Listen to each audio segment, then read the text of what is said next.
Hey, listen to this. The Turk, he wants to talk. You got you. Imagine the nerve on this son of a bitch, eh? Craps out last night, he wants a meeting today. What'd he say? What did he say? Bada-beep, bada-bap, bada-boop, bada-beep. He wants us to send Michael to hear the proposition. And the promise is that the deal is so good that we can't refuse, eh? What about Bruno Tatali? It's part of the deal. Bruno cancels out what they did to my father. Sonny, we ought to hear what they had to say. No more. Not this time, Consigliere. No more meetings, no more discussions, no more Salazzo tricks. You give him one message, I want Salazzo. If not, it's all out war. We go to the Some match. of the other families won't sit still. They hand me Salazzo. Your father would want to hear this. This is business, not personal.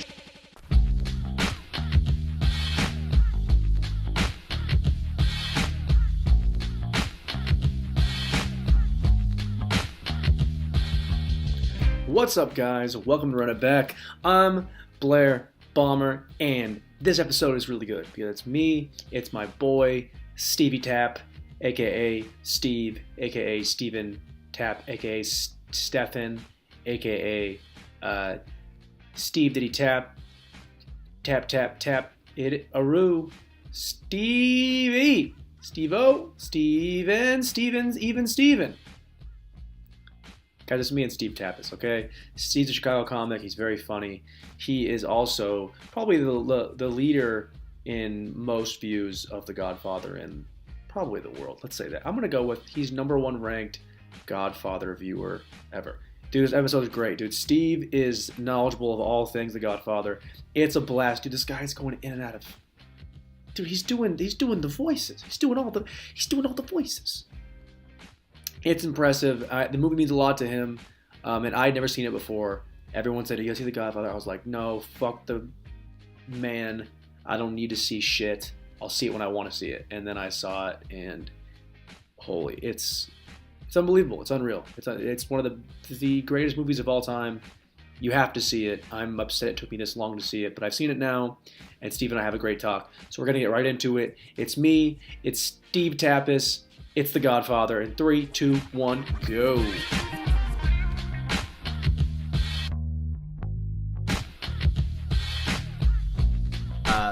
Final draft. Yeah. Like, I would do that too. Yeah. And now I just format my scripts. Like, Do you do it on Word? no, I have, so like, I don't even have a computer anymore. So I write my scripts longhand. And then since most of them are like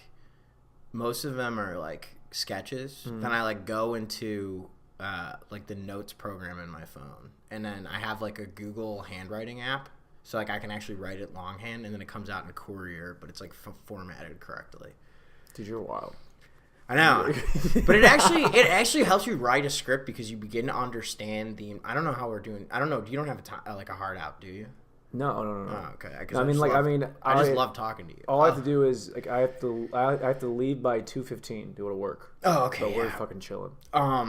But you can I like when you have to like do stuff with the script that like people probably had to do with the typewriter, because it like gives you a better understanding of why like you're doing it there. Like, in other words, it's like if you go from character to action, then you're much more conscious of the fact if you have to like tab over why. Like, it seems stupid, but it's like, well, wait, okay, so how does this line take them to that?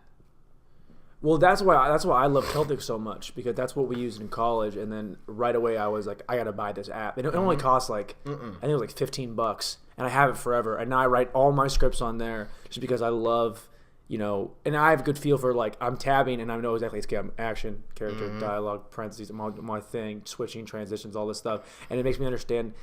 Once you've written a script, you'll understand how to read a script. But then even that is a fucking nightmare. Yeah. Because if you ever read like a really good script and you're like, it takes you, for me personally, I have to read the same page twice. Me too, because it's almost 2-3 times, because there's so much. Now you have to build the entire world in your head. Right. It almost asks more of you as an audience member. Have you ever done the thing where you read a script first, then watch the movie? I think I've done that with pilots. Like, I read the Cheers pilot after I'd seen the pilot, and now I always watch my movies with subtitles. Well, what's crazy is if you do it the other way, do it the inverse. I've only done it like 2 or 3 times. Okay. The first time I did it was with Hell or High Water. Oh, that's a fucking perfect movie. I read the script because the script is like what? Because I think he was nominated for. Did it win best an Oscar for? I know it was nominated It for was best Tyler screenplay. Sheridan or some shit. The Yeah, guy who wrote- Taylor Tyler, whatever. Yeah, he's an amazing screenwriter though. He's the guy who didn't even start till he's like 45. He like moved his family to West Texas just to write that script. He's like, hey guys, we're going to live in this motel for the next 6 months, so get on board. And they're like, what? Yeah, and then that's such a fucking good. Oh, actually, that's an interesting thing because one of the. I'm not gonna say this part on the podcast, but Chris Pine's cousin and I used to work together. He was the art director of the show I was working on, right. And this guy's family had the most interesting. He had the most interesting family members, and he's interesting in his own right. But he was like the art director on This Is Us too, and like a bunch of other stuff. But his, so you know how in the movie there's that scene where like Johnny, what's the guy's name? Johnny Font, the singer, is like, and then Michael tells the story about how like his Luca Brasi made him an offer that he couldn't refuse. Right. Okay, so this guy's agent was Frank Sinatra's theatrical agent. Okay. So he was obviously it wasn't him because he wasn't like the band leader that needed it. Yeah. But he's like, just to be in that circle, could you imagine? Oh no, I couldn't fucking imagine. Could you imagine? Dude, I geek out so hard thinking about the way that the big swinging dicks used to live their lives back before there was this internet age. Could you imagine what it would be like to be Sinatra, where you're like, people will have to find you. Yeah, you are your own moving hub all the time, and he would just go by himself. Yeah, imagine I think it'd be so great. If in any world where I become any kind of anything, yeah, I never want to have like a posse with me. I want to be like me and like my one boy who lives in that one city, and I'm there.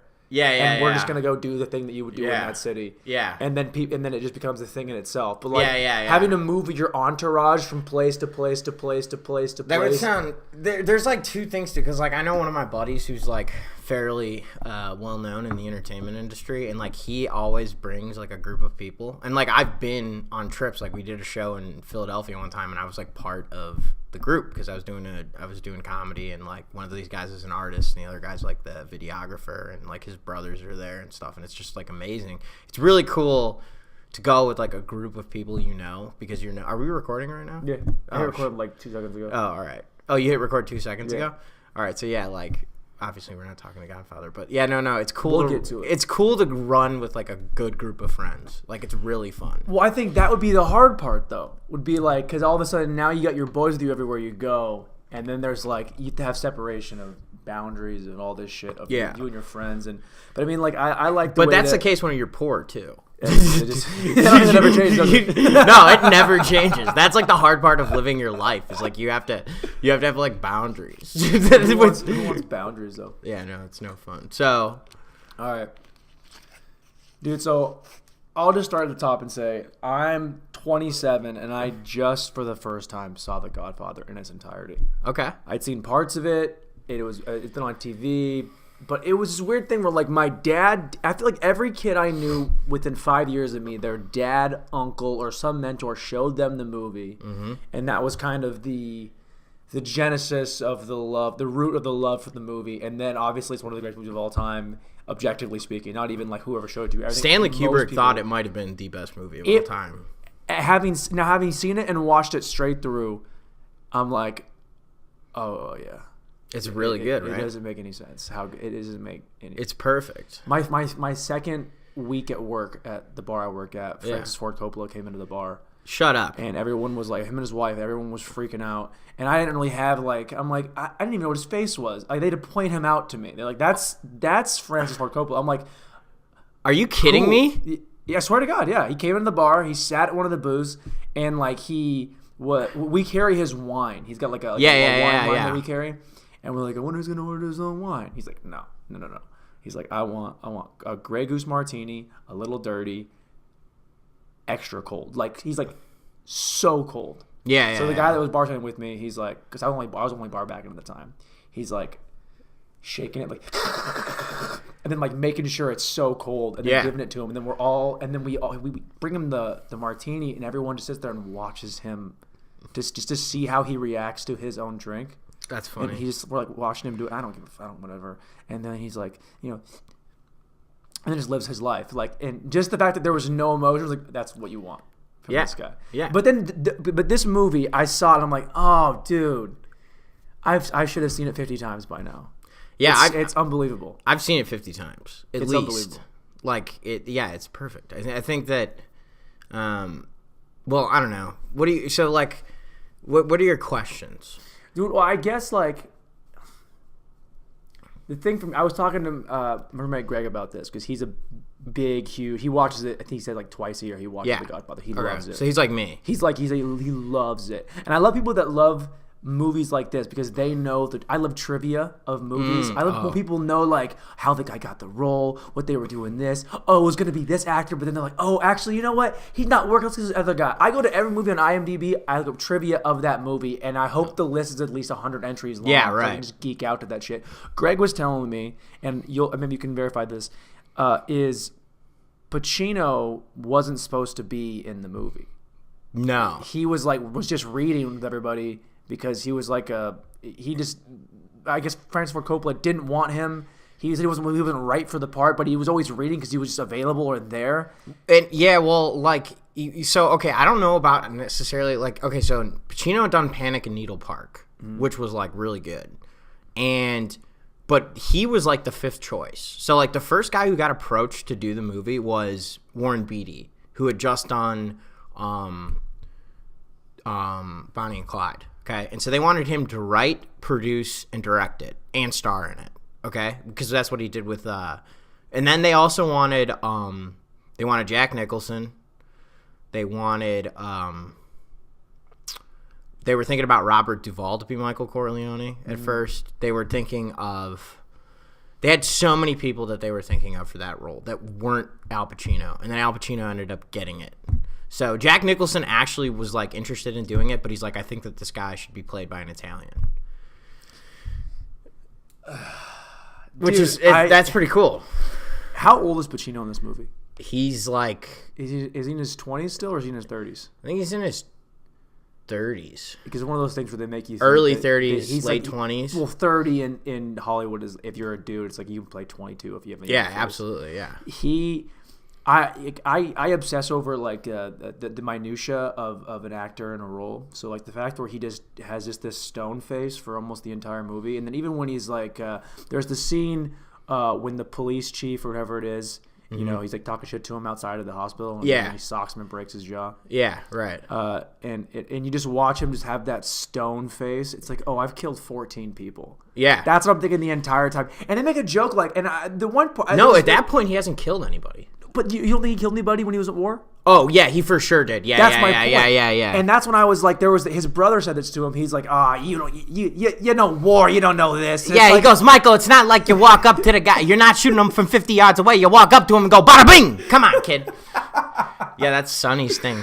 But that to me was like, that's such like an arrogant Italian thing to think that like that's so much different.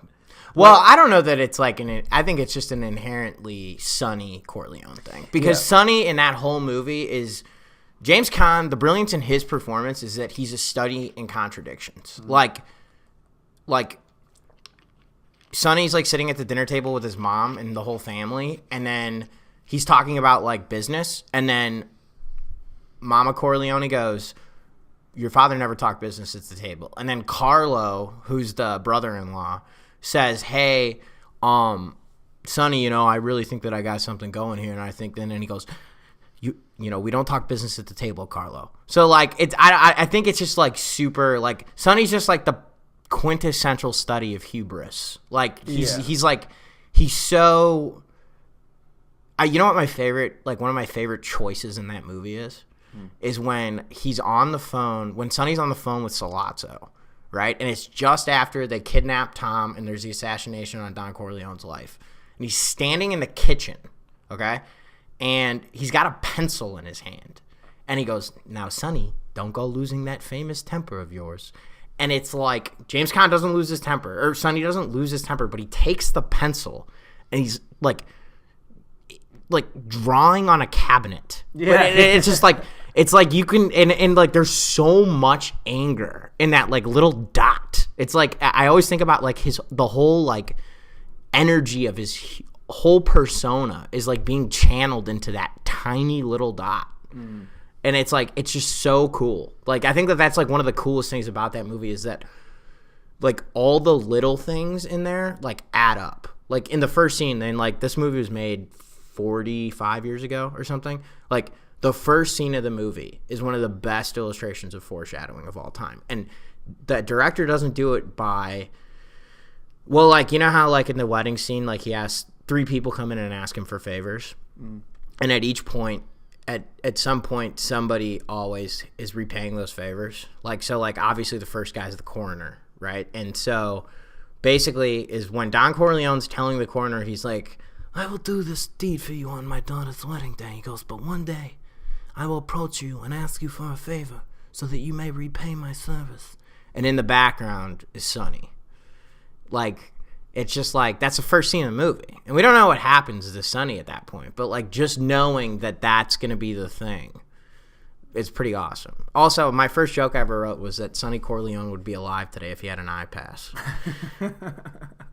Also, interesting fact, apparently Marlon Brando had a proclivity for squid with like red sauce that he could get like near the studio. And apparently during the scene where he's with Sonny's body, he's holding a tray of squid and red sauce off camera because he was like ready to eat it right after the take. Dude, we can go. Well, we'll go deep into fucking Marlon Brando because I think he is one of the most fascinating characters of cinema in history in ever.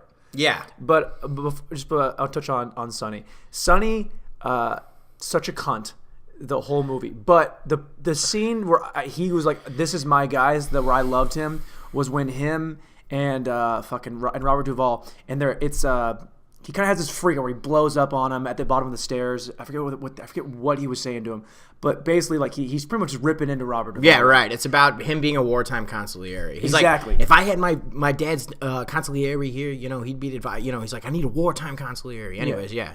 And he pretty much just rips him. Mm-hmm. But they're brothers, right? So even though they're not, but they're brothers. So he rips him, and then you see him immediately go like, yeah. Yeah, we hungry. Let's get some food. Let's go eat some food right now. Come on, let's go eat some food. Yeah. That is like, but that is what you do with your boys, though. That's how you know it's your brother, because you will fight with your brother. You want to kill him, and then you're like, you'll know if you went a little too hard at him. You'd be like, yeah, let's go get a beer. Yeah, and then they just go and sit down, and that's like that Italian family kind of just like that. It's that nuance of like, oh no, we're at the end of the day we're family. Mm-hmm. And we're going to fight, we'll do all this shit, but then we're going to go, we're going to have dinner, we're going to love each other because that's what's most important in this world. And I think that that's like the most interesting, like to your point, like I think that's the most interesting transformation that takes place over the course of the series. Like, but like, I don't know, like I think of like Gary Shandling, you know, who did Larry Sanders Show. Yep. He told Judd Apatow, he's like, this show's simple, Judd. It's about a group of people that love each other, but show business gets in the way. And I feel like The Godfather is like, it's a group of people that love each other and eventually what happens is their business gets in the way. Mm-hmm. And just seeing how much and how far, like, and I really think that that's the interesting part of Marlon Brando's character. Like, right? Like when he's alive, there's that certain sense of like, okay, like we need to continue as a unit here and transcend the bullshit. And I think that as you see, like the end scene of Michael's, you know, which is essentially the end of what we believe to be this family. You know, when everybody's kissing him after Kay, and he goes, just this one time, Kay, I'll let you ask about my business, just one time. And then she says, did you kill him? And then he goes, no. And then she walks out, and as she's walking out, she looks back, and everybody's kissing his hand, and you realize, like, okay, like now this family is completely disintegrated. Mm-hmm. Because it's like, this is one person that he promised not to lie to. This is the one person that he would never lie to, you know? And it's like watching that happen, watching that deteriorate as the scene, the script goes on is pretty incredible. I just think that when you look at a movie as an entire piece, right? Like it's like one painting. Mm-hmm. and then you get into the nuances of each thing, and you can dissect it over and over and over again until the end of time. This thing is I believe in movies that are great are ones you can watch over and over again and find something new that matters. See, the things that you've now said, like the foreshadowing in the first scene, you watch the thing, because like I watched it with Greg. Greg's seen it a million times. He points out what you just said at the very end when he's like, she asked me one time about my thing, and he's like no. Before that, I'm just watching the movie as I'm watching the movie. Right. Before that scene happened, because like this is one of the fucking best scenes. Right. Get off your phone. Watch this fucking scene, and then you watch it, and like just having someone who's seen it to know, hey, pay attention here.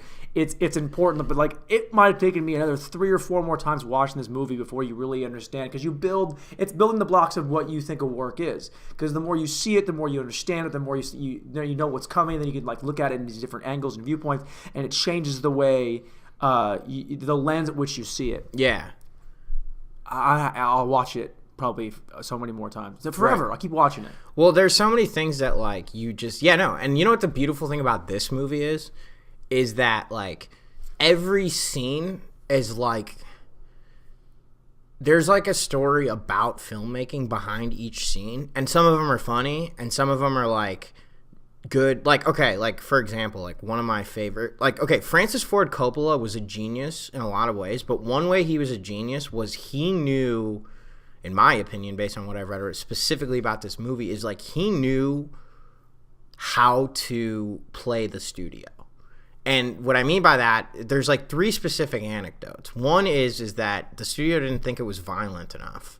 And they wanted to be more violent? They wanted to be more violent. And so what he did was he made the scene with Talia Shire. Like, she's like, he goes, clean it up!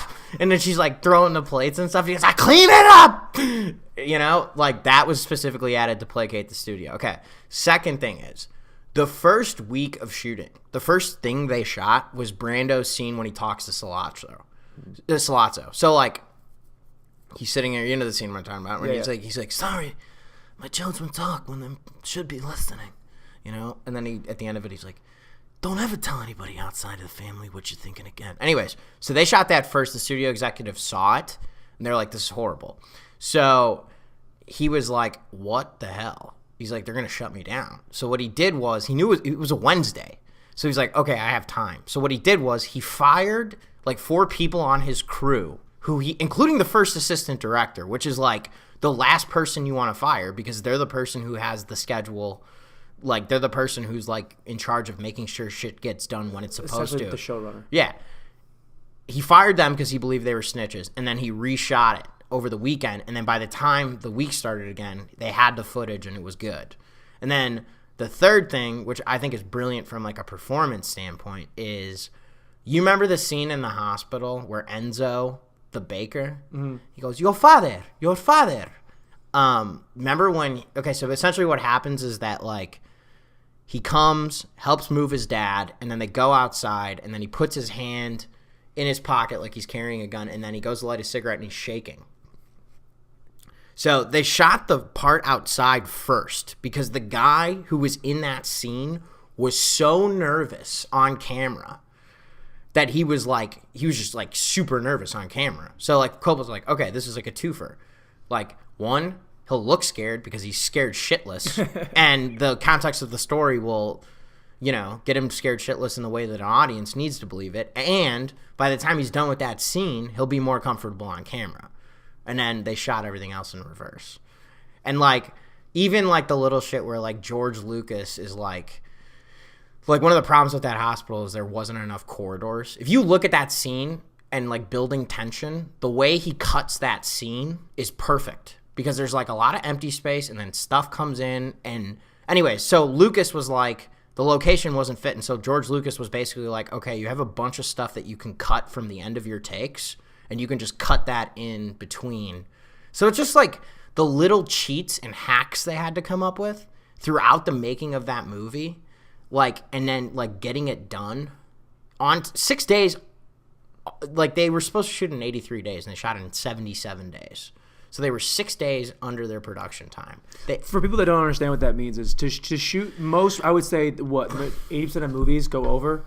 Yeah, well, yeah. I mean, Because, most like, movies go over. You're staying on schedule is one of the hardest things you can possibly do when you're shooting a movie. And to say that you have this amount of days to shoot it, it's very rare for a great movie to be under its day. It doesn't happen. No. So the fact that these guys were able to, because like, just to think about. This might have to be a two-parter. The level of which these guys got this movie done, and the fact that it's essentially an art piece. If you look if you look at it from the perspective of what it meant to the genre, the culture, and the actors that were in the movie, think about all the A-listers that came out of this movie, and the fact that everyone managed to be great, no matter how much screen time they were given. Mm-hmm. Yeah, you don't. How many times have you seen, like, if you look at look at Ocean's 11. Okay. The newer one. The like not I've seen it like right, 10 times. A million times. It's really good. Yeah. And you have all these guys who are really great. And in that movie you're like, okay, I think I'm getting enough of every one of these guys, but you really think, oh, I'm really just getting a lot of Matt Damon, Brad Pitt, and George Clooney. Mm-hmm. And all the other guys are kind of like they're there, but you look back, oh, Casey Affleck was in that movie? I mean, the guy that has the Oscar of all those dudes? Yeah, right. A little bit of him.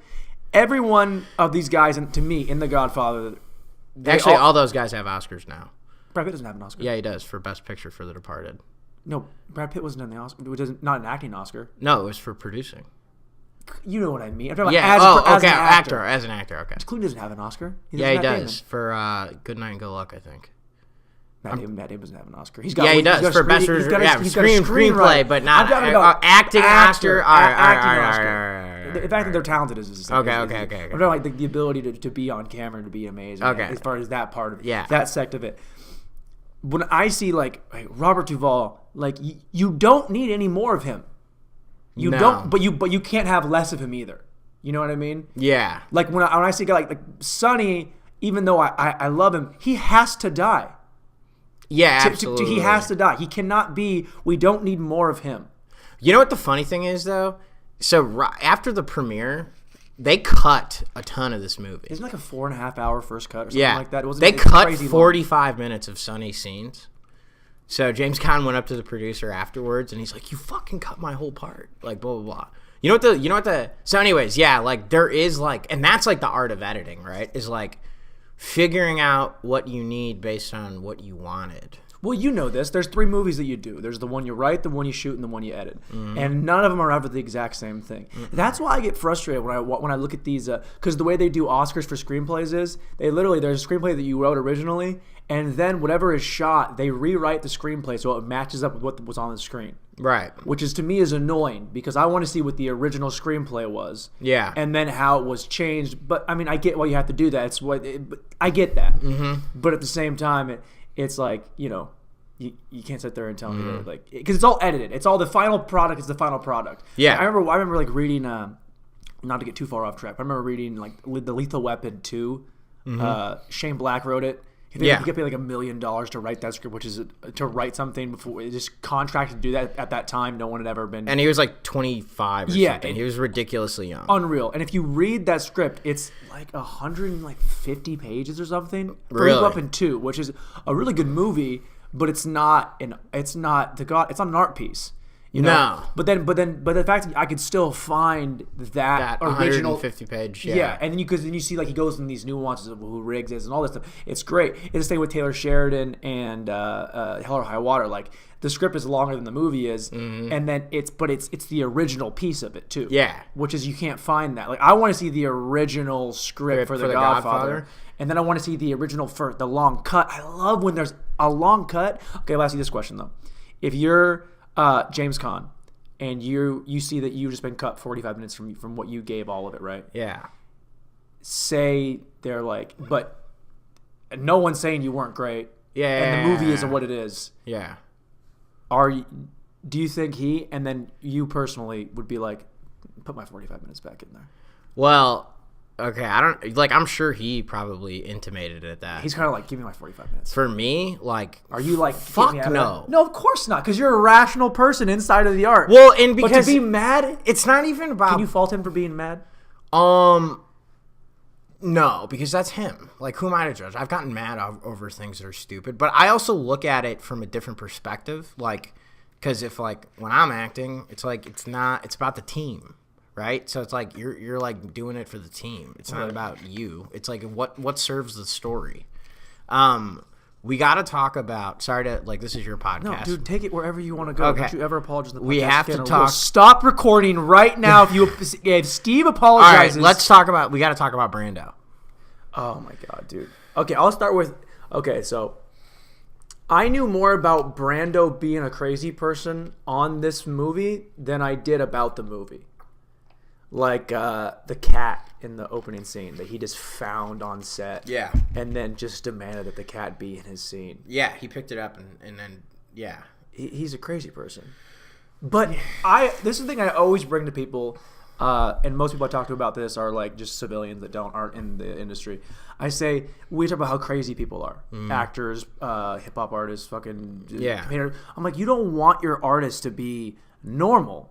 You don't want them to be like you, because if they are like you, it'll make you look more on yourself and be like, oh, well, I should be doing more. But if they're insane, if they have a little degree of insanity in them, you're like, oh, that makes more sense in my mind about why you're so good at your art, because you actually have a different wiring inside of you. Yeah, I think that there's like levels of insane. Like I think that like very few. Okay, so like there are people who are so good at what they do that they're allowed to do pretty much anything they want, and Brando was one of the few people. Like 99.99999% of anybody in the entertainment industry is not what anybody would categorize as insane on like a regular basis. They're like insane about certain things, but Brando in that movie was, you know, they may be viewed as insane if they went to a cocktail party with like our friends in college who aren't in the industry, but when they're doing their work, they get it done. Oh, I used the wrong word. Let's say, I don't mean to say, I mean eccentric. Eccentric, yeah. The eccentricities of actors and great of like the one percenters, you know, the Tom Cruises. And by the way, I think Tom Cruise is amazing. Is he Brando? No, but he is a crazy person. I think all of those, Angelina Jolie, I love her. I think she's a crazy person. I mean, yeah, I think that they're excited, but I want them to be crazy. Because that, for me personally, I see someone like that, I'm like, okay, because you shine the light on yourself. Like, while you see someone do something great, you're like, well, could I do that same thing? And then I think like, no. And then the easy answer is, oh, well, why not no? Because I don't have the level of eccentricity that they have. This is how I make it. I compartmentalize it in my own mind. Yeah, you like rationalize. I rationalize why I'm not great at this level. It's like, oh, well, that guy over there, he does LSD and then pets cats. It's like, I don't do those things. Well, that was okay. So, but here's the thing about. So, like, okay, like, not to get too far back. Okay, so, like, going back to Brando specifically, right? Okay. This is my favorite Marlon Brando story of all time. Okay. And I think that this is, like, the brilliance of Marlon Brando, is that he was for sure an egotist. Like, he was a narcissist, or maybe not a narcissist, but he was very egotistical. But he was just at his bare bones. Like, so there was this time in acting school where I think it was at the actor studio, where I think it was Lee Strasberg, the guy who founded it. They were doing a scene where it was like supposed to be like an improvisational, not comedy, just like an improvisational exercise where somebody was sitting on a couch reading a magazine and then somebody walked into their apartment and then you started the scene. So everybody does the scene and then Brando gets up and sits on the couch and opens up a newspaper, and then the actor, his scene partner, walks into the apartment and Brando jumps off the couch, it's screaming, "Who the hell are you?" as he kicks him out the door. Because, like, and that, like, fact that he just, like, looked at what was going on, and then he's like, what is the simplest truth that I would arrive at in this situation? So, like, his, like, I mean, he did shit where, like, okay, so, like, in The Godfather specifically, like, he read for the part. He put cotton balls in his mouth. That was, like, the big thing. And then they gave him a prosthetic mouthpiece. But, like, he didn't remember any of his lines. He never could throughout his career. So they had, like, note cards everywhere. He's a cue card guy, which is ridiculous. But he just, like, he with respect to that role. I mean, you got to remember, he's 47 at the time. He's not an old man. Mm-hmm. But just... I mean, you could put that movie on mute and just watch Brando. He's only 47 in that movie? Yeah. you just watch him move. The way he moves in that movie is it's just perfect. Like, if you want to look at a scene where you see like the full embodiment of somebody becoming someone else, the orange scene when they're picking oranges, and he does the like, watching that scene and watching how he moves, it's just it's incredible. It like and like for all the other weird shit he did, like he hated acting with the guy. Oh, so this is actually kind of funny. So you know the guy who plays Luca Brasi? Mm-hmm. Okay, so they shot his shit. So basically during the wedding, he's gonna go talk to the Don and make a speech about how happy he was to be invited to his wedding. And then there's like the scene of him outside practicing the speech. Don Corleone, you do not know how honored I was to be invited to your daughters on the day of your daughter's wedding. Don Corleone. Anyways, so that guy was so nervous to be in a scene with Brando that this is a perfect example of like Coppola like being really smart. He's like, okay. He's like, fine, we'll have him. We're just gonna shoot the scene like he's nervous. And then he's like, and then I love what the Godfather said. Luca. He's like, Luca, my trusted friend. You know. But then he shot the scene. He shot the scene afterwards where he was outside practicing the speech. Mm. So it's like he made that guy's weaknesses strong, which I think is the most beautiful thing about like that movie, is that there were so many people who were weak that they made strong. Like, well, that's the thing that about acting or directing in general is like, how do you work with what you're given? Mm. I read Michael Caine's book on acting. Okay, and it's the biggest fucking self jerk off thing you've ever. It makes some great points, but a lot of it is like he'll make this incredible point and then he'll blow himself at the end of it. You know, like he'll do a thing like he was talking about one of his roles. His point was like, always when you get on set, know every line of the entire script day one, because you never know what direction they'll shoot. Because he was doing a script, he was doing a movie, and the end of the film, there's like a 2-page monologue, and he's like, oh, we're shooting this at the very end. So we didn't have it memorized. And they got out there, they were shooting in Scotland somewhere, and the director says, we're never going to get a better day than this. Mm-hmm. We're shooting that scene today. Mm-hmm. And then Michael Caine goes, then I go in my trailer, and I just pour myself into this thing, and I learn it. And you're like, and you're like, okay, wow, he's under pressure, he's doing it, okay, cool. And he goes, and then I shot it in one take. And it's like, get the fuck out of my face. Like, you're such a fucking piece of shit. Because now it takes away from what you're trying to tell me. Because now you're like saying, by the way, this is how you do it. This is my mistake I made, and I'm the best.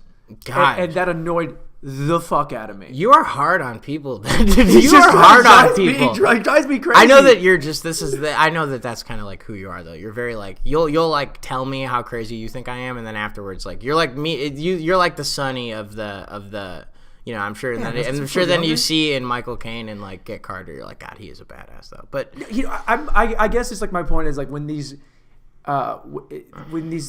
actors do things right and they have their process, and we should just know that that's, you're like, oh, that's incredible. It's like when I read that book, I was sitting there and I thought, Michael Caine, you're great, but also do you need to pepper in that? By the way, I'm the best. I did it in one take.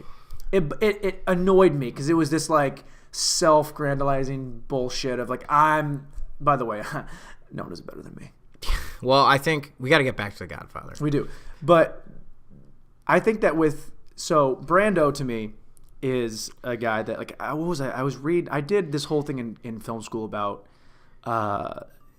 just like the way in which he would approach these roles. And because we had acting class and it was talking about like, oh, you can learn the lines front to back. And the example was always the cue cards he would use, because he was more about being in the moment and living the character's truth. Mm-hmm. And the lines they didn't matter. Yeah, right. As long as he was in there, that was what was most important. Yeah. But that's also, no one can do it like that. Mm-mm. That's also why it works. That's why when I hear about, I really think about Bryan Cranston saying like he is a guy who would go on set, deliver it insanely, like during Breaking Bad, he would deliver this incredible, intense monologue. They'd say cut. He'd turn to a PA, be like, "How's your mom doing?" Like that to me seems harder than keeping it on. Than doing the Brando thing? The Brando thing. Because, like, I mean, like, they're both not hard, but they're both equally hard. Brando in this, like you said, if you just watch him exist in a scene, because I think about there is the end when Michael is, he's essentially they pass the torch. Michael's meeting people. Yeah, and he goes, and they turn over to him, and he's like, Michael's the. Yeah. And he's kind of just moseying around the space, but he still has this. To see, you can see that he has now just transferred the power. Mm-hmm. And even though people want him to have this presence, he's taken it away from himself. Do you know what I mean? That's something that I never thought of. But you're right, though. He is kind of like that. Yeah, that's like it kind of, and it really plays nicely into the whole. Plays nicely into the whole scene where he's outside with Michael, which is like really like when it comes to brass bolts, like I think it's like my favorite part of the movie, and it almost like I almost always cry. Which part? So him and Michael are sitting outside, and like they go from talking business to talking about just like life. So like basically what the scene is like they're sitting outside, and he's like, and remember, he's like, make sure you check the phone company to see if they're being tapped. And he goes, I know, Pop, you told me that already. And it's like exactly like what somebody would say to their parent if they were in a retirement home. Yeah. And like they're getting their estates, and he goes, oh, and one other thing, he goes, whoever betrays you is going to be someone close to you. They'll approach you. And he goes, that's the turncoat. And then he goes, I know, Dad. And he goes, how's your family? He goes, Anthony's real smart. He reads the funny papers. 2 years old, he reads the funny papers. And he goes, I drink more wine than I used to. And it's like, and then he goes on to say, like, like, men can't afford to look weak. And he also says that, like, Sonny, God rest his soul, was never going to be a Don, and Fredo was, well, Fredo. And then he goes, but I never wanted this for you. I wanted you to be Senator Corleone, a Governor Corleone. I never wanted this for you, Mike. There just wasn't enough time. And he goes, we'll get there, Pop. And it's like, that's like, for me, that's like the best part, because it's like, there's just this guy, he's just like such a tragic character, because like, he's like a beautiful man who does all this stuff for his family, and then he has to watch his family become the things that he didn't want them to be. And he is a good man, but he, like, and Michael just saying, we'll get there, Pop, like, he loves his father, but like the love that he has for his father like haunts him, like, and it like it takes him to a place that he never thought he could go. Mm-hmm. But it's like, for whatever reason, he was never able to shut off. And like, essentially what happens is the series progresses, and by series I mean the first two. I don't know that I've seen the third one, or if I have, only like one time. Everyone says don't see the third one. But like, you see that like that speech becomes kind of like Michael's, modus operandi. Well, if you think about it, almost, I would say the majority of crime films that follow this, if there is a father to son or some kind of father to son relationship, it's a lot of I didn't want this for you. And it's all those tropes really start with The Godfather, and then they're kind of just redone in certain avenues, certain ways. But then there's I don't want you to have to be in the life that I was in. I want better for you. All that stuff. I don't know if you watch Narcos at all, but Narcos, there's a bunch of that in Narcos. All the families, like, I don't want you to do this thing that I'm doing. But then it's like, how do you? But so I'd like to go. Let's go into just like the character of Don Corleone. He's sitting there, and he has to know that his kid is really good at this. He has to have an idea that otherwise it's like, but do you have a sense of pride, you think, because it's what he did, even though he didn't want it for him, but I don't think there's any pride that he has in seeing his kid be so good at it. I think that like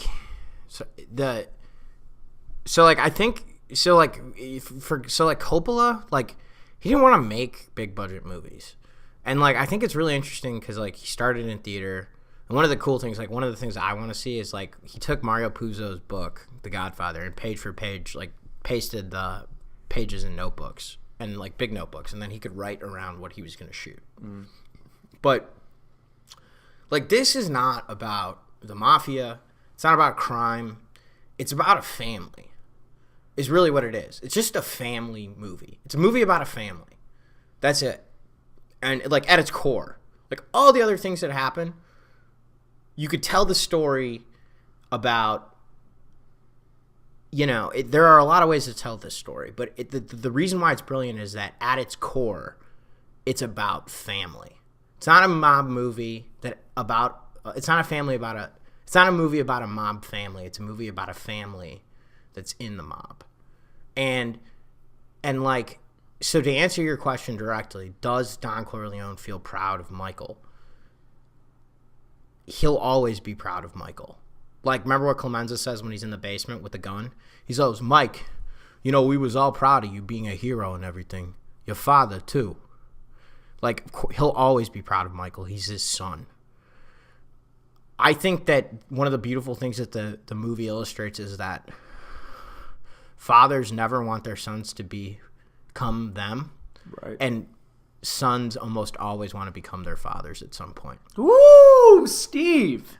And I think that that's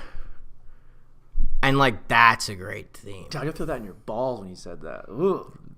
Dude, but that's true, though. If you really want to sit there and dissect, you can dissect any relationship someone has with their father, and you can break it down to that. Even if on the surface you don't want to think that, you will think there will be parts of, like, well, if your dad does this thing well, or he does this thing well, or this thing bad, you want to avoid the bad, but the good. But even part of you always wants to be it. It's why I have this theory about, like, there are little ticks that we have that our dads do, or that I think it's especially, I don't notice as much with women, but I don't really analyze it as much. I only know what I know. But, like, they're even just, like, the way you stand. Even, like, look at the way, like I was out with my dad so he was coach or something. I was standing next to him, and all of a sudden you realize you're both standing with our arms crossed and our legs the exact same amount apart, and you're just doing that. Or, like, other things when you sit, like, with your hand over your face, or you're like, you'll rub your thing a certain way. Yeah, it's like that was downloaded into your DNA at some point. Either it's by just the process of watching them from when you're younger, and you do it as you get older. Right, it just becomes part of your bones. It is. It's in your DNA. It's literally your code is written this way, even if you don't want it to, even if you don't want it like that. And you can look at that, and that can go even further into, like, who they are. I think Michael.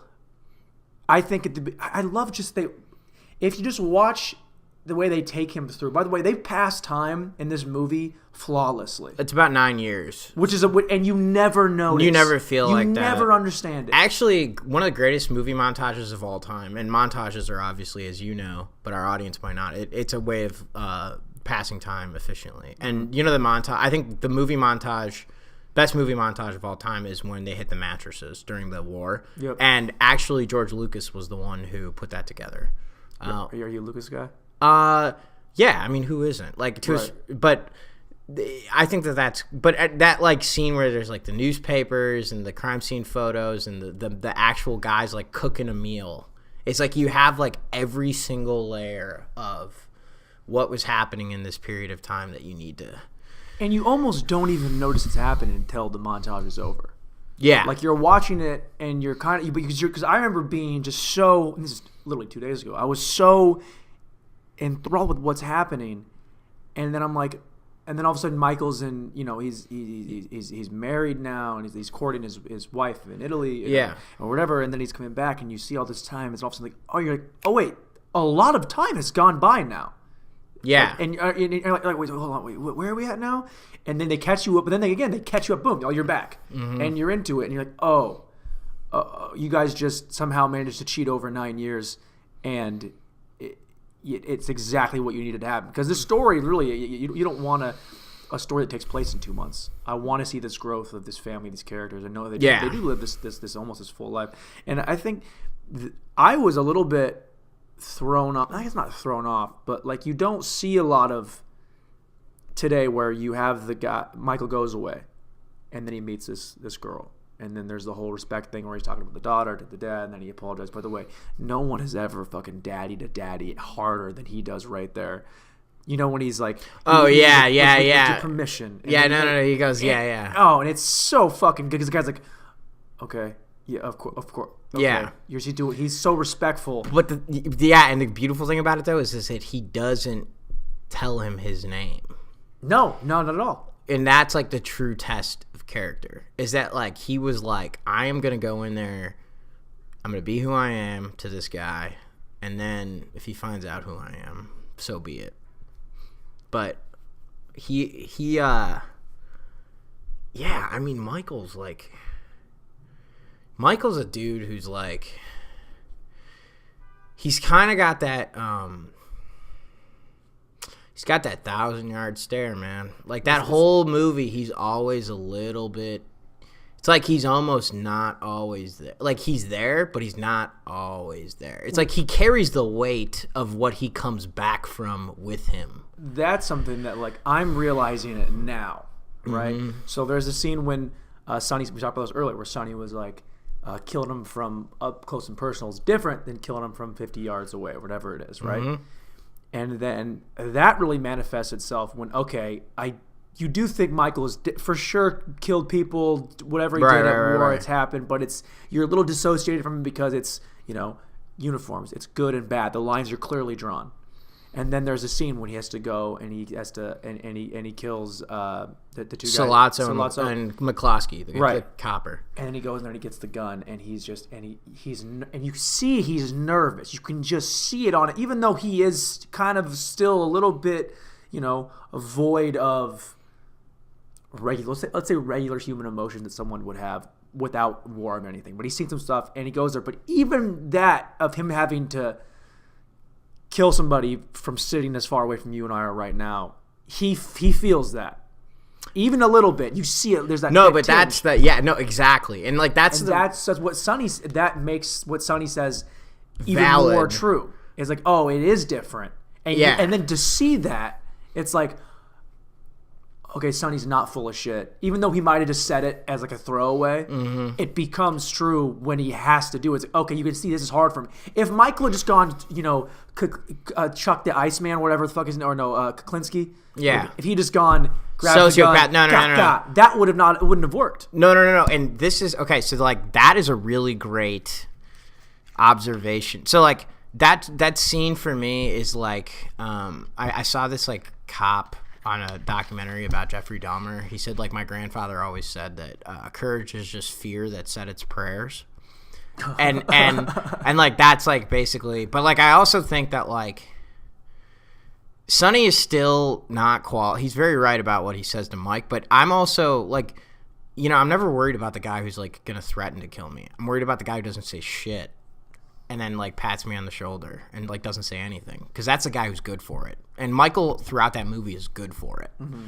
And he doesn't even respond to Sonny when he says that. Like, he doesn't defend himself. Well, they all kind of come at him, too. They're all kind of like, kid. Yeah. Kid, relax. Right. And so, like, it makes you wonder, though. First of all, I wonder if Sonny's ever killed anybody, but that's a rhetorical question because we don't know. But here's the thing about the specific scene that you're referencing that I didn't know about until yesterday because I reread my Godfather trivia. He's scared, right? He grabs the gun. The scene is weirdly timed. I always have noticed it every time I see it, but he comes out with the gun and Clemenza tells him, come out blasting, right? He's like, don't wait. He's grabbing the gun from the toilet and he hears the train. Okay? This is a brilliant part about illustrating how he was a soldier. Comes out, first train comes by, and he shoots Salazzo, right? Instead of shooting the other guy right away, he waits for a second train to come to cover the noise. Possibly. Like, we don't know why, but like... You do know why. Well, the guy was a war. You have to do it under the cover of certain things. He's a professional. At the end of the day, he knows what he's doing. And it's like, that is the shit that, like, it's like, fuck, man. It's like, you could just tell that story and you'd have a movie. So, I love when Michael was like, asked him, what do you do after you kill him? And he goes, I finish my dinner. I finish eating. And it's like... Yeah, he tells a joke. Yeah, but also... I sit down, finish my meal, and he goes, no, come on, no funny business, kid. What do you do? And he goes... But part of me thinks that Michael could have sat there and finished his meal. Like, I think that, like, even though he was a little bit crazy, I think that it would never happen. But to me, I think it would be, because I love when you pepper in a little bit of badass shit inside of it, even though you don't need it. Like, if he just has, like, he takes, like, one more look and, like, picks up a little bit, and on his way out takes a little bit. Just to reinforce his point of, like, I finished my meal. See, that... You can't have that. No, but I disagree. I disagree with you, though.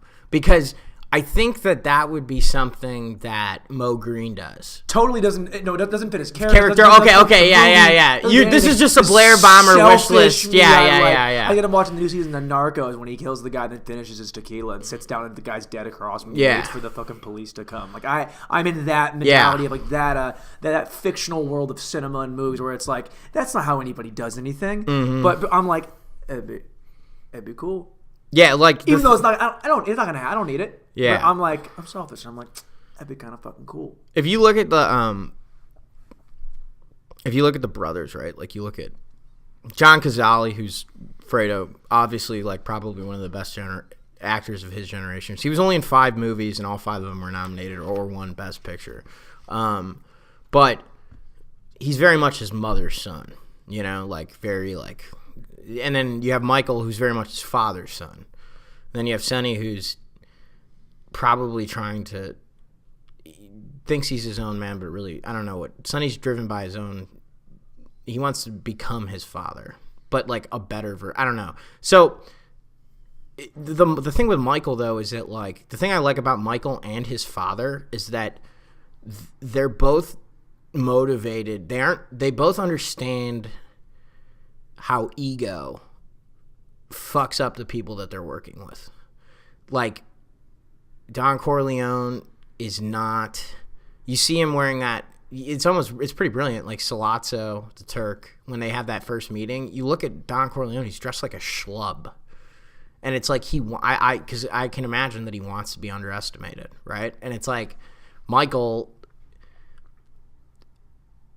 a pretty, like, he comes and when he's letting Mo Green, like, talk about how fucking great he is and, like, hey, give him some chips, like, blah, blah, blah. But then, like, when they both need to be big swinging dicks, they are. Like, and they both only have one scene where they're big swinging dicks. The one with Michael is where maybe not one, but, it's like when Michael's with Mo Green and he's like, you want to talk business? Let's talk business. You took my brother Fredo in because the Maldonado brothers were causing troubles from the Corleones and you needed backing for your casinos.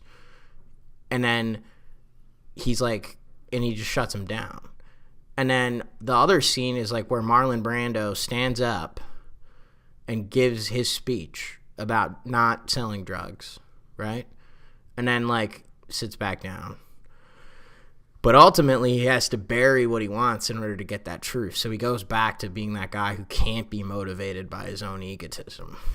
I would argue, is after seeing the movie one time, that you talked about Don Corleone being a little bit schlubby, right? Yeah, on purpose. When he meets Sollozzo. Right, maybe. But I think that that's the beginning. Like, what is the beginning of him... They make the reference after he gets the assassination attempt. He's like, would that have happened 10 years ago? Would he have been sloppy like that, thinking that he's untouchable? And when he knows the history of every 10 years and knows all this stuff, you can argue. I make the argument that I think he was getting sloppy. That's why he got popped on the assassin. That's why he was looking a little slubby. Maybe not. Maybe I'll have to watch it 15 more times to really figure it out. But after one pass through, I think that it was a great point that he kind of let himself go a little bit and he got too comfortable in what's going on.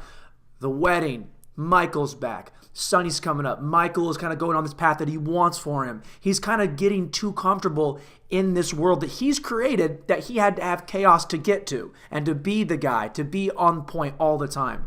I think that maybe he did kind of lose a step a little bit.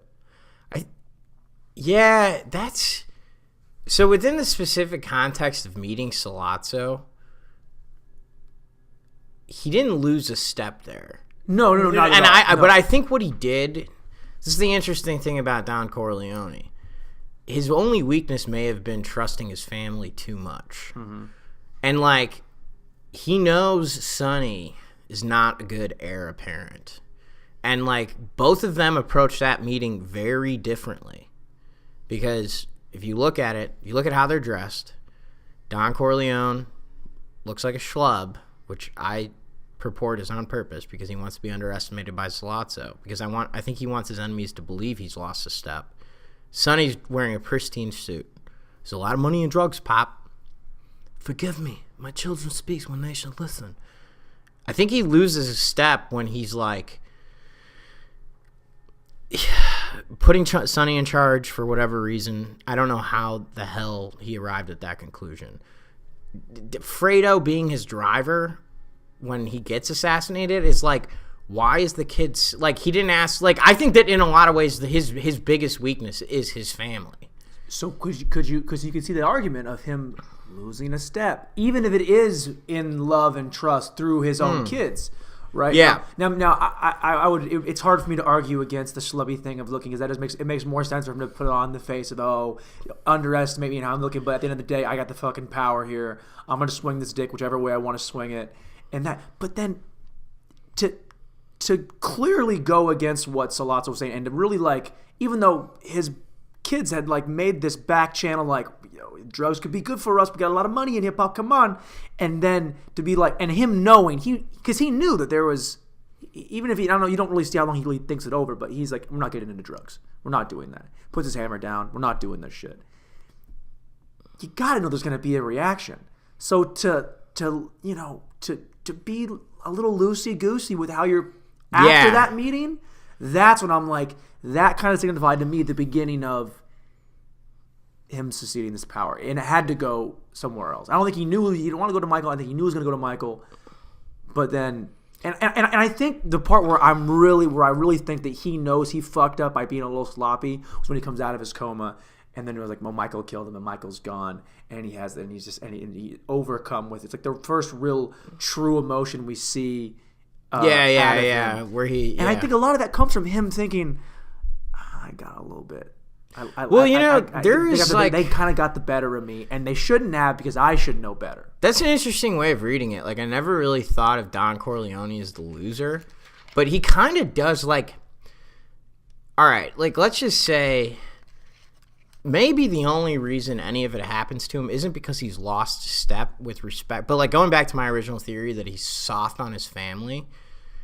Had he told Sonny, you're not going to run the business, I think that what he really wants is he wants Michael not to be in the business, but he also realizes that the only one who's qualified to run the business is Michael, but he also doesn't want Michael to run the business.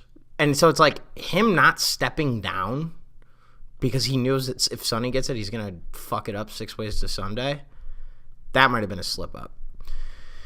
That definitely was a slip up. I mean, it's the whole thing that really... So let's go back to I'll ask you this question. The first time you watched this, and it's when Sonny's sister is getting the shit kicked out of her, and then they say, it happened again, and then Sonny storms out and on his own, ultimately leading to his death. Because I saw it for the first time 2 days ago, I remember being like, oh no, because I like Sonny a lot in this movie, and to see him get gunned down, I'm like, fuck, come on, because I love my guys in movies. I don't want him to die ever. Yeah. It wasn't until probably like 3 years ago where I came to terms with Leonardo DiCaprio dying in The Departed. It's still like I want these guys to live. That's how I am. But then to see him go out it's just dying, just like the best way to go out. Just getting a Tommy gun up the ass for fucking 4 guys clips. This is great. Yeah. What's your reaction the first? How old were you? What was your reaction? Are you sad? I'm 27 and I was like, come on, man. I think I was like, shit. I think the first time I saw this movie, I know this is the first time I saw breasts on screen. Great. Which is weird because the actress who plays Apollonia is only 16. When this is shot, which is, but if you're 14, that's perfect. I can ask her to prom, to the Corleone Town prom, and her grandparents can watch us dance. Mr. Tapas is full of respect. When I first saw Sonny die, I think I was probably just more shocked at how gruesome it was, like how much and now looking back on it, so they wired him with 148 squibs, which are like things that blow up so it looks like you're being shot, and they only had one take because they had 148 squibs, which is a ridiculous amount of squibs.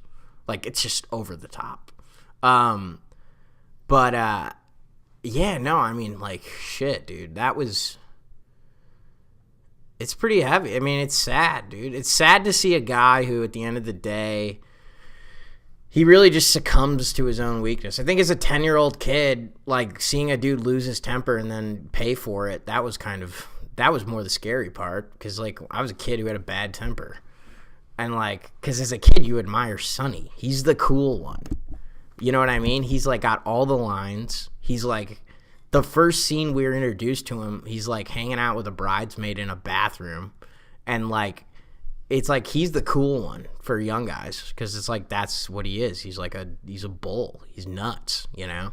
But then you see this dude who's, like, brought down by his own bullshit. He's reckless. He's reckless, and he's not nearly as calculated as Michael. And it is kind of like the classicness of, like, keep your cool, and then everything will, it'll keep you square, it'll keep you even, and it'll keep you on the right path.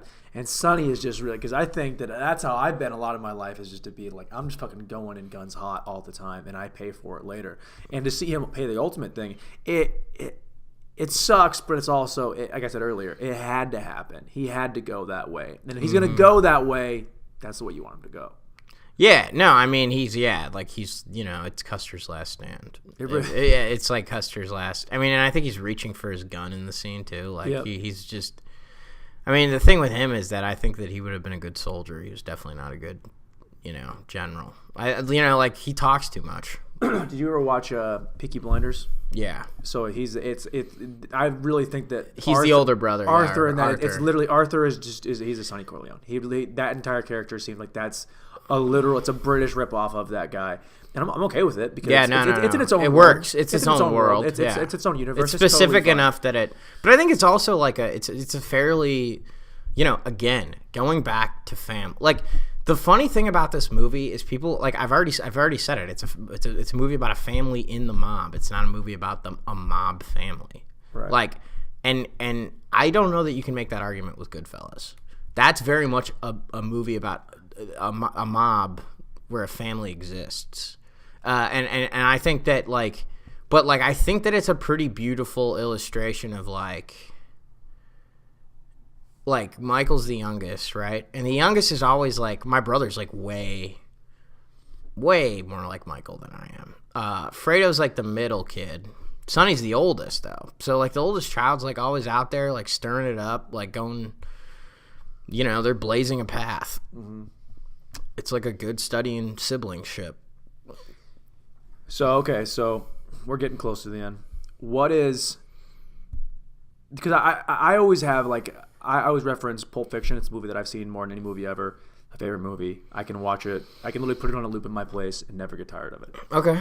But and I look forward to certain scenes, and I'm like, okay, I'm excited for this part. Even just like them talking in the car in the opening scene. I love that scene. I'm talking in the elevator in that whole hallway. I love it. I love it. I love it. This movie, what's the scene where you're like, that's the one. That scene that I like. I know it's coming up. There it is. Wow. It's hard. That's a hard question. I like the scene. So there's two. One I already talked about, which is the one where Michael and his father are sitting at the outside in the garden. I really like the scene. The other one, which we haven't touched on, but I think is like the one that I look at and just like, shit, man. I like the one where right after Sonny's killed, Tom is sitting in the den like with a drink, and then Don Corleone comes downstairs and he's like, there are cars at the house, women are crying. He goes, what's going on? And he goes, I was gonna come tell you, Don Corleone, but I needed a drink. He goes, now you've had your drink. He goes, they shot Sonny on the causeway. And then he starts, like, getting welled up, and then he, like, takes a deep breath, and he's like, call a meeting of the 5 families. This war ends now. So that scene's pretty amazing. And then the third scene, obviously, is when he's in front of the 5 families, and he gives his speech, because I think that even though he despises drugs on the principle of business, which is how he illustrates it to them, because he understands that fundamentally the only way to appeal to these people is to appeal to their greed. And so by doing what he does is he says, if we start doing drugs, we lose all of our political connections, which is the only way to imply that there's a cost to doing this. And that is ultimately the undoing of the American mafia, is drugs.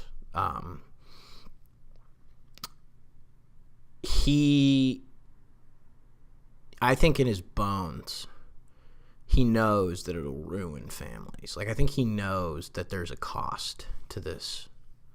And because he's a good man, you know? And that's really the beauty of the movie, is that you get to see bad people that do bad things be good people. Stevie Tap, dude. Blair Bomber. We're gonna have to have you back on when we do number 2. Oh yeah, definitely. So I'm gonna do number 2 here soon. But I think the next time I do it, I think I'm gonna watch it a couple of times so I can come more prepared. Yeah. So I would have liked to have watched it again before having you on, but I really wanted to have you on to talk about it. I'm excited. Yeah, I was super stoked. Dude, I just like I love talking to you because you geek out over things that I geek out about. Yeah. Because I like to do, whenever I do these, I find myself going in and out of production side, the trivia to it, and then just say fuck all that and we talk about just the story and the characters and what it means to them. Because that's what I could do a 4-hour podcast on just the way a movie was made and then the characters, how they do it. I love it. The fact that we get to see this pretty much this role that Brando had, which essentially, I'm not saying it defines his career, but it's like that's the thing that's his tie. It's like, oh, okay. You always say The Godfather first. Brando, The Godfather. You say it because he's so good in it. And I guess just going back, because I love the conversation. I love the conversation of artists being a little bit off, and that's why I love him so much. I don't think, and someone told me the other day about talking about like remaking movies, and I think his performance alone is the reason you could never remake this movie. I don't think anyone could. I don't think anyone. I mean, you'll always have someone try and remake a movie. If there's a great director directed a great movie, you'll try to remake because you think, oh, I can. There are these different. We don't look at directors the same way we look at actors. Yeah. As far as like piece by work, you know what I mean? Like this is a great piece he did. He might. I think I could do this differently or put my own spin on it and change it. Yeah. When someone does something as specifically great as Brando in The Godfather, I think that on its own is reason that people will always shy away from remaking this movie. Oh, I actually read something yesterday, and I don't know if it's true, but apparently it's like one of the 100 movies on the Hollywood like banning reproduction. Really? That's a list? So I didn't know that it existed until I reread the trivia, but apparently it was placed on that list in 2008 because it's like one of the 100 greatest movies of all time. But like, I think that anybody who like thought that they could remake this is probably crazier than Brando. Like because even you do just like, okay, just look at the lighting. Oh, everything about it is perfect. Well, and here's the thing though, is that like Gordon Willis, who's the cinematographer, like everybody was pissed at him because that movie's so darkly lit. Like it's so dark. Like people like don't understand how shadowy that is and how rare that is at the time. The studio is pissed. But like fine, you could do that now, but it's like who cares? It's not I mean and you know, with respect to like really like what it comes down to is this perfect story. And it's a perfect story that's made perfect and delivered in a way that for the time was as perfect as could be executed looking back, but at the time was perfect in a way that no one had ever imagined possible. Well, if you look at it from okay, so like you just said, the lighting. You can pick these aspects of what a film is. The way it was written, edited, the lighting, the way it was blocked, the way it was everything. Everything you can look at it and say, okay, that's artistic on a higher level. Look at every single scene, the way every scene is blocked, and where they stand, where they're moving, who's doing what, even in the background of these scenes. It all matters. It all serves a purpose. That's why it's artistic. That's why you have to have Sonny writing on this with his wife behind you. That's why when he's making the sauce here, he's talking to Michael there, the boys are in the back. You have to have all those things. You have to have when he's having his drink. I want to take the drink. I don't have the drink, but you've had your drink. He's coming down the stairs. He's higher up coming down to him. He's sitting down. He feels weaker. It all matters in thematically. It's all important. I think that's when you can look at, okay, this movie. And perfect is a hard word to throw around. With film, but if you look at every aspect of the movie, how are you gonna say it's not perfect? Yeah, I mean, I think that it's the quintessential.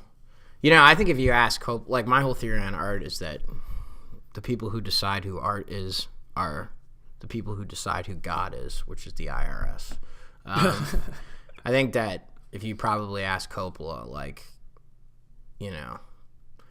about his choices, he'd probably say it was to serve the story. Like, he just knows how to tell a story better than everybody. He's the Michael Jordan of storytelling, and he has so many skills, including blocking, and he just, I mean, it's like you said, it's like hard to argue that it's imperfect. There's no fat on it either.